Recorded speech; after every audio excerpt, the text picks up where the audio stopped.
জঙ্গলের একটি গাছে থাকতো টুনি ও তার দুই ছানা। টুনি এই বনের ধনী পাখিদের ঘর ঝাড়ু দেওয়ার কাজ করত। সে দিন শেষে কাজ করে যে টাকা পেত তা দিয়েই তার সংসার চালাতো। আর এই বনের আরেকটি গাছে থাকতো একটি দুষ্টু কাক। আর এই বনের রাজা ছিল ঈগল মহারাজ। একদিন টুনি তার বড় ছানাকে নিয়ে বাজারে যাচ্ছিল। মা, ও মা, আমি অনেক ক্লান্ত হয়ে গেছি, চলো না মা, এখানে একটু রেস্ট নেই। ঠিক আছে মা, চলো রেস্ট নেই। এই কথা বলে টুনি ও তার বড় ছানা একটি গাছের নিচে বিশ্রাম নিতে থাকে। এরপর হঠাৎ গাছ থেকে তাদের সামনে একটি সবুজ রঙের ফল পড়ে। মা দেখো, কি সুন্দর একটি ফল, এর ভেতর থেকে কত সুন্দর সুগন্ধি বের হচ্ছে। এটা কি ফল? এই ফলটা কি খাওয়া যায়? হ্যাঁ মা, এটা জাম্বুরা ফল। এই ফলটি খাওয়া যায়। এটা খেতে অনেক মজা। তাহলে তো এই জাম্বুরা ফলটি আমার এখনই খেতে হবে। এই কথা বলে টুনির ছানা জাম্বুরাটি খেয়ে নেয়। মা, ও মা, আমাকে আরেকটি জাম্বুরা দাও না মা। মা, ও মা, আমি আরো জাম্বুরা খাবো। জাম্বুরা খেতে খুবই মজা। মারে, আমি তোকে জাম্বুরা কোথা থেকে এনে দেব? গাছে যে আরেকটি জাম্বুরাও নেই। এরপর টুনির বড় ছানার মাথায় একটা বুদ্ধি আসে। মা, আমরা যদি একটা কাজ করি তাহলে কেমন হয়? কি কাজ বাবা?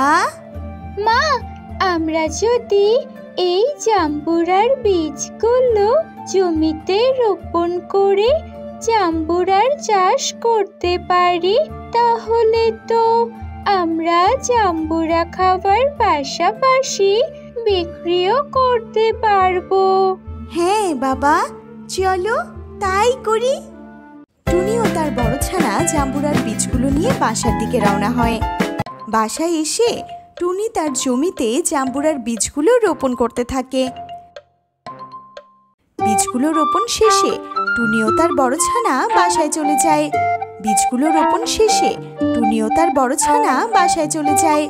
কিছুদিন পর টুনি ও তার ছানাপোনা জমিতে এসে দেখলো তাদের জমিতে অনেক জাম্বুরা গাছ হয়েছে এবং সে গাছগুলোতে অনেক জাম্বুরা ফলও হয়েছে। মা, মা, দেখো, গাছে অনেক জাম্বুরা হয়েছে। আমাদের জাম্বুরা ফল পেড়ে দাও মা, দাও না মা।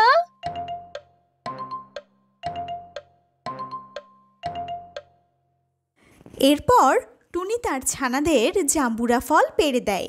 জাম্বুরা ফল খাওয়া শেষে টুনি তার ছানাপোনাদের নিয়ে বাসায় চলে যায়। আর এইদিকে কালুকাক রাতের অন্ধকারে টুনির গাছ থেকে জাম্বুরা ফল চুরি করে বাজারে বিক্রি করত।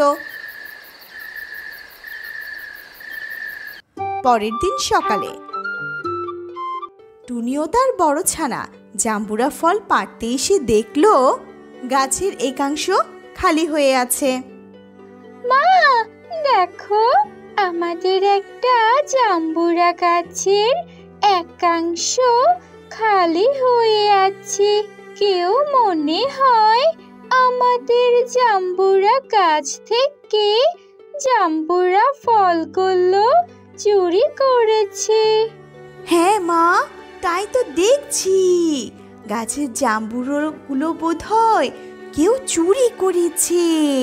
শোনো বাবা, এখন থেকে আমাদের এই জাম্বুরা গাছের উপর নজর রাখতে হবে। দেখতে হবে জাম্বুরা ফলগুলো কে চুরি করে। এরপর টুনি ও তার বড় ছানা সারাদিন গাছটিকে পাহারা দেয়।